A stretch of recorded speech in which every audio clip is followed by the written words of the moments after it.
I'm Atra El-Nashar in Washington. In Geneva Tuesday, U.S. officials taking part in two separate rounds of talks on two of the most difficult foreign policy issues, preventing Iran from developing a nuclear weapon and ending Russia's invasion of Ukraine. With global security hanging in the balance, President Trump's special envoy Steve Witkoff and son-in-law Jared Kushner engaging in back-to-back negotiations with two of America's biggest adversaries, Iran and Russia. For nearly 2 hours Tuesday morning, Oman mediating nuclear talks between the U.S. and Iran.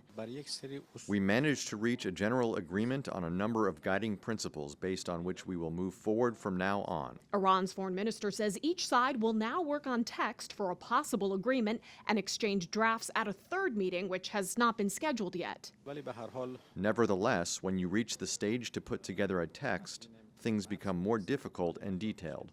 Iran wants economic sanctions lifted and says they're willing to consider U.S. concerns about their nuclear program, like high levels of enriched uranium. I think they want to make a deal. I don't think they want the consequences of not making a deal. American and Iranian military forces are positioned and ready if talks fall apart. During Tuesday's meeting, a second U.S. aircraft carrier was on its way to the Middle East. And Iran's Revolutionary Guard did a second day of naval drills in the Strait of Hormuz, temporarily closing the key oil route.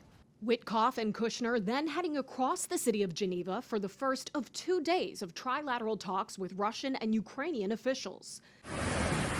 Overnight, more Russian strikes targeting Ukraine's energy sector in the dead of winter.